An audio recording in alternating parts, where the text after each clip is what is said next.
Merci Pierre, merci Rémi, merci à tous pour cette invitation. Alors, pour préparer cette intervention, je suis allé chercher dans mes travaux de thèse comment j'avais utilisé les travaux d'Hannah Arendt, notamment à travers ce petit ouvrage bien connu, La crise dans la culture, dans lequel Hannah Arendt consacre effectivement un premier chapitre important à l'autorité, puis il y a un autre chapitre consacré à l'éducation où elle parle un peu de pédagogie. Alors, moi, je vais surtout parler de l'autorité, puisque ça a été mon sujet de thèse et c'est toujours un objet de recherche et d'intérêt, même si mes intérêts aujourd'hui se centrent davantage sur les pédagogies alternatives.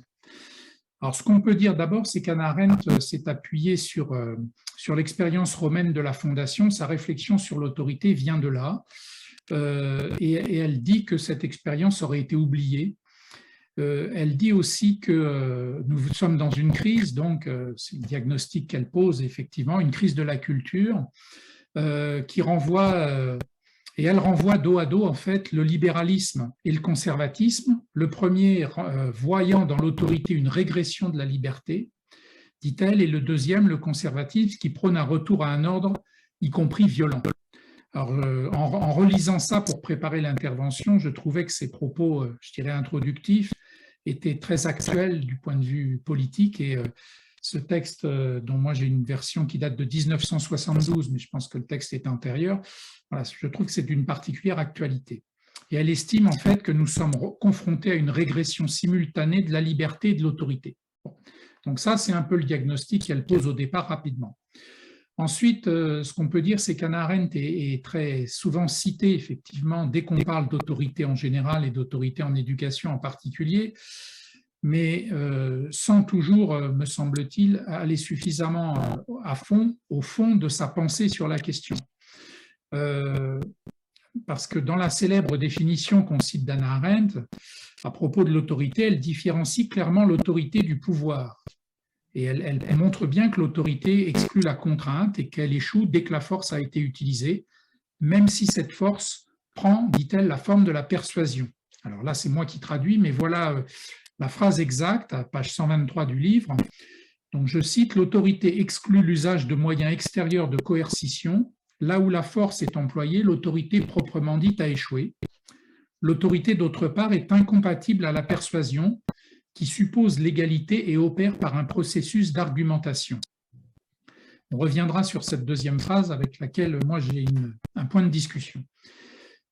S'il faut vraiment définir l'autorité, alors ce doit être en l'opposant à la fois à la contrainte par la force et à la persuasion par argument. Voilà, donc ça c'est effectivement, je dirais, la définition centrale, l'argumentation centrale d'Arendt quand elle définit l'autorité et qu'elle explique donc en quoi elle consiste. Elle dit aussi quelque chose de très intéressant, encore deux petites citations rapides. L'autorité n'est pas la tyrannie, évidemment, on s'en doute. Et puis, l'autorité implique une obéissance dans laquelle les hommes gardent leur liberté. Alors, cette deuxième citation-là, que j'ajoute, c'est un autre point de discussion aussi sur lequel je reviendrai tout à l'heure. Alors, Arendt, en fait, elle est effectivement dans une position proche d'un autre philosophe qui s'appelle Alexander Kojève, qui en 1942 a publié aussi un ouvrage sur l'autorité et qui disait « Non seulement exercer une autorité n'est pas la même chose qu'user de la force, de la violence, mais les deux phénomènes s'excluent mutuellement. » Donc on voit qu'effectivement, clairement, parler d'autorité selon Hannah Arendt, c'est exclure l'usage d'un pouvoir par la force et donc de la violence. Ce que la plupart des intellectuels, on va dire, ou beaucoup d'entre eux, en tout cas dans le champ public, quand ils font référence à l'autorité à Hannah Arendt, oublient souvent effectivement de faire état de ce point qui est un point évidemment tout à fait central, qu'on retrouve d'ailleurs dans la définition que Georges Burdeau propose de l'autorité dans l'Encyclopédie Universalis. L'autorité est le pouvoir d'obtenir sans recours à la contrainte physique un certain comportement de la part de ceux qui lui sont soumis. Donc je cite évidemment. Donc il y a donc une distinction radicale chez Arendt entre autorité et pouvoir. Et elle dit encore quelque chose d'important sur lequel Éric Prérat est beaucoup revenu dans ses travaux. qu'elle distingue, elle exclut, elle distingue clairement autorité et pouvoir en disant que la caractéristique la plus frappante de l'autorité, dit-elle, c'est que ceux qui ont de l'autorité n'ont pas de pouvoir. Elle distingue le fait d'avoir de l'autorité. On peut avoir de l'autorité sans avoir de pouvoir, et les deux propositions s'excluent même. Je sais que Prérat, dans son ouvrage de 97 sur la sanction, reprenait déjà ce point-là essentiel. Alors ensuite, dans cet ouvrage, Hannah Arendt, et c'est aussi sur ce point qu'on a beaucoup fait référence à ses travaux, cette fonction de l'autorité.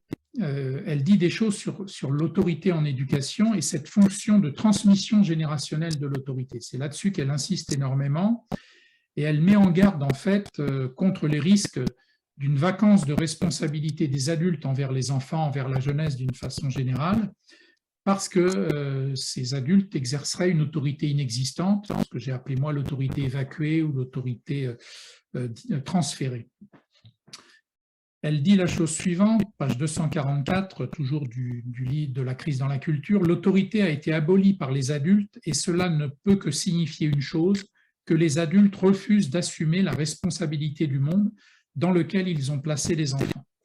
Donc là, on a vraiment effectivement, je dirais, là, une citation emblématique de la façon dont on se réfère à Arendt, je dirais, dans l'opinion publique, d'une manière générale, ou encore une fois chez certains intellectuels bien connus, des plateaux de télévision ou de radio, quand ils évoquent l'autorité. C'est-à-dire on se limite en fait à la question de la transmission générationnelle, qui est une question tout à fait essentielle évidemment en éducation et dans l'enseignement, mais on voit bien que cette dimension-là ne peut pas aller contre la première la définition qu'Hannah Arendt donne, le premier élément de définition que j'ai cité tout à l'heure, qui est que exercer l'autorité, c'est exercer une influence sur l'autre. Moi, c'est comme ça que je l'ai traduit dans mes travaux, exercer une influence sur un élève, par exemple, sans recourir à la contrainte. Dès qu'on bascule dans la contrainte, on est dans l'exercice, on est dans l'abus d'autorité, on est dans ce que j'ai appelé l'autorité autoritariste. Alors, dans cet ouvrage aussi, La crise dans la culture, il y a un petit point aussi qui est souvent évoqué chez Arendt et qui apporte de l'eau au moulin, je dirais, de ces fameux intellectuels conservateurs que j'évoquais tout à l'heure, c'est qu'elle parle un petit peu des méthodes pédagogiques et on peut dire qu'elle critique, mais était-elle une spécialiste de la pédagogie? Je ne crois pas. Elle suggère, elle critique les pédagogies, on pourrait dire actives, le courant de l'éducation nouvelle, et elle dit effectivement que puisque l'école a une fonction de transmission des savoirs et de la culture, une fonction de conservation, une fonction conservatrice, eh bien, il faudrait mettre en place une pédagogie conservatrice. Alors évidemment, là, c'est un point de divergence majeure, mais je ne rentrerai pas dans ce débat-là. Pour autant, il y a effectivement un point majeur de divergence avec Arendt sur cette question-là. On pourra y revenir si vous le souhaitez. Un autre point aussi important, et j'imagine que si vous avez pu échanger avec Éric Prérat, il vous en a parlé, les travaux d'Arendt ont été, sur la question de l'autorité, ont été prolongés par ceux de Myriam Revaud-Dallon plus récemment, donc dans cet ouvrage, Le pouvoir des commencements, essai sur l'autorité, où Myriam Revaud-Dallon explique que l'autorité n'a pas seulement à voir avec le passé, mais aussi avec le futur. Donc elle prolonge finalement, elle approfondit les thèses d'Arendt, me semble-t-il, en montrant que elle dit la chose suivante, elle dit on allait autrefois de la tradition à la transmission, la démarche des modernes procède à rebours de la transmission à l'autorisation. La question n'est plus d'où vient l'autorité, mais où va l'autorité. Le problème, donc c'est Prérat là qui parle, c'est que dans un monde où l'avenir est incertain, le futur ne tient plus ses promesses, l'autorité du futur s'affaiblit. Donc il y a effectivement ce constat d'une difficulté pour l'autorité à tenir ses promesses, alors que le temps, c'est Revaud-Dallon qui le dit, le temps est la matrice de l'autorité. C'est-à-dire que c'est avec le temps, dans la durée, que finalement l'autorité finit par être reconnue, qu'on consent à l'exercer, enfin qu'on consent plus exactement à l'accepter, à la reconnaître. Il y a des termes importants, là, le consentement, la reconnaissance. des termes qui vont, de mon point de vue, dans le sens de l'autorité éducative. Alors, j'en viendrai maintenant à ces 2 points je dirais, de discussion des travaux d'Arendt que j'ai repris. Vous pourrez les retrouver en détail dans l'ouvrage qui a été consacré à Éric Prérat, que vous voyez là, question Éric Prérat, éthique et éducation. Donc, j'avais consacré un chapitre au rapport, aux travaux d'Éric Prérat sur l'autorité. Et j'intitulais une sous-partie de ce chapitre des rapports entre autorité et raison. Ce qu'on s'aperçoit là dans les travaux d'Arendt, dans la façon dont Arendt apporte une contribution à l'autorité, je vais revenir donc sur cette question de la persuasion par argument. Parce que parler effectivement du fait que il y a l'idée de la persuasion par l'argument. Parler de persuasion par l'argument réintroduit en fait la possibilité d'exercer l'autorité en recourant à certains types d'arguments. Alors, chez Arendt, en fait, parce qu'en fait, voilà, j'étais parti d'une idée de Prérat qui contestait, en fait, qui questionnait le fait que l'autorité obtient le consentement de ceux sur lesquels elle s'exerce et la nature, en fait, de ce consentement. Et donc, il mettait en garde contre les risques de manipulation, Prérat, et il disait que le consentir sans exercer sa raison n'est pas être libre. Et donc, en fait, quand Arendt dit que exercer l'autorité n'a pas besoin d'utiliser la persuasion par argument, ça signifie en fait qu'elle court-circuite, de mon point de vue, l'exercice de la raison dans l'exercice de l'autorité. Voilà. Et donc, cette question de la raison me semble effectivement de l'euphémisation ou de l'évacuation de la raison dans l'exercice de l'autorité me semble problématique en éducation. Donc, c'est un point, je dirais, de discussion avec Arendt à ce sujet.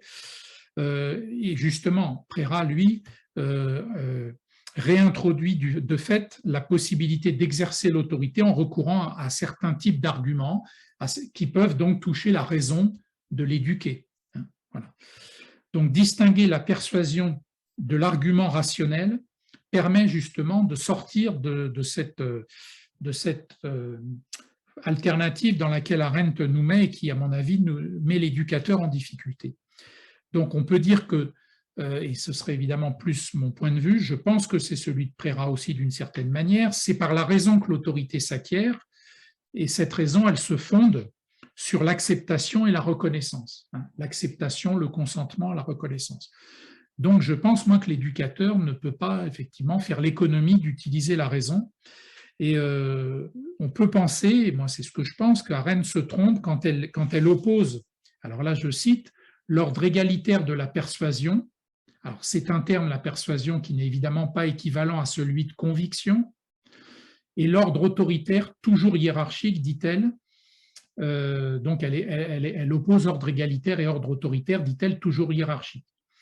Et donc, en fait, cette question, cette opposition qu'elle fait renvoie à une des caractéristiques de l'autorité éducative, cette articulation nécessaire entre dissymétrie et symétrie. Ce que Marie Beretti appelle, elle a approfondi cette alternative et j'apprécie la façon dont elle le dit, elle parle de dissymétrie éducative et de symétrie démocratique. Et donc, en fait, évidemment, Arendt, elle n'est pas rentrée je dirais, dans l'arène pédagogique et cette question, pourtant, pour nous, pour les éducateurs, elle est tout à fait essentielle. Comment articuler cette dissymétrie éducative avec une symétrie démocratique? Et cette caractéristique, on doit la prendre en compte, évidemment, dans la relation d'autorité éducative, en cherchant à exercer une influence sur l'autre dans un rapport inégalitaire, tout en devant recourir à la force de certains arguments ou à la conviction dans un rapport qui est transitoirement égalitaire, plus égalitaire. Et donc, cette tension, elle est tout à fait essentielle, et sans cette tension, moi, il me semble que c'est l'autoritarisme qui nous guette. Alors, j'en terminerai un deuxième point de discussion, j'espère avoir été clair sur ce premier point. Donc, un deuxième point de discussion quand Arendt dit « l'autorité requiert toujours l'obéissance ». Alors là, c'est Daniel Marcelli, le pédopsychiatre, qui a beaucoup travaillé aussi, lui, sur l'autorité éducative, les ressorts de l'obéissance et la construction de cette relation d'autorité chez le tout jeune enfant, aussi ses développements chez l'adolescent. Marcelli discute cette phrase d'Arendt, donc l'autorité requiert toujours l'obéissance. Et c'est l'adverbe toujours qui lui pose problème parce qu'il dit que ce toujours transforme en fait l'acte d'obéissance en rapport de soumission. Et donc, évidemment, c'est problématique. Et donc, il y a ce risque, si on dit l'autorité requiert toujours l'obéissance, on serait dans un rapport d'autoritarisme et non dans un rapport, je dirais, de consentement, de recherche d'adhésion et de reconnaissance. Marcelli, lui, par ailleurs, a développé dans ses ouvrages l'idée que l'obéissance peut s'apprendre et que pour apprendre à exercer l'autorité, à avoir de l'autorité sur soi-même, à être auteur de soi-même, comme je le dis aussi des fois, à s'autoriser, il faut pouvoir apprendre à désobéir. Et donc, on voit bien que, je dirais, ces deux points d'objection, me semble-t-il, c'est un peu les limites de la pensée d'Arendt quand on passe à l'épreuve des faits éducatifs.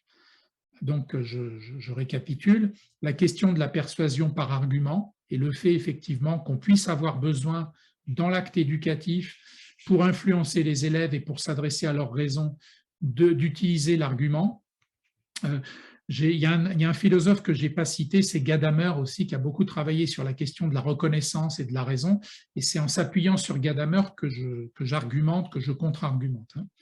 Et puis donc le deuxième point de discussion, vous l'avez compris, l'autorité requiert toujours l'obéissance. Ce toujours pose problème parce qu'effectivement, il nous enjoint à aller vers l'autoritarisme, alors que non, l'autorité ne requiert pas toujours l'obéissance.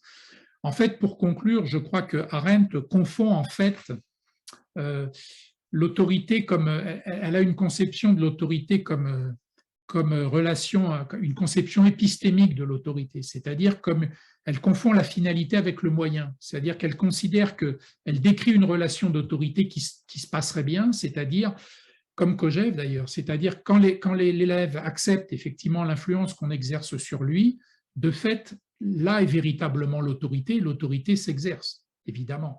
Quand tout va bien, de fait, on peut d'ailleurs dire qu'une autorité s'est exercée qu'une fois qu'elle a eu lieu. C'est comme les compétences. On s'aperçoit qu'on les maîtrise une fois qu'on les a mis en œuvre. Donc, elle confond effectivement, elle a cette conception un peu épistémique de l'autorité qui n'est évidemment pas celle de l'éducateur confronté à la difficulté d'apprentissage, aux difficultés comportementales d'élèves et autres. L'éducateur, lui, parce qu'il est dans la vraie vie, j'allais dire, dans la relation éducative et enseignante elle-même, la relation pédagogique, il est obligé de passer par ces subterfuges de la persuasion par argument, de la raison, voire effectivement d'une obéissance qui ne va pas être toujours garantie à tous les coups, quoi. Voilà. Donc c'est, je crois, le point de différence. Elle ne se situe pas au même niveau, elle ne parle pas de l'autorité au niveau auquel l'éducateur confronté à, je dirais, à la pratique quotidienne en parle. Voilà.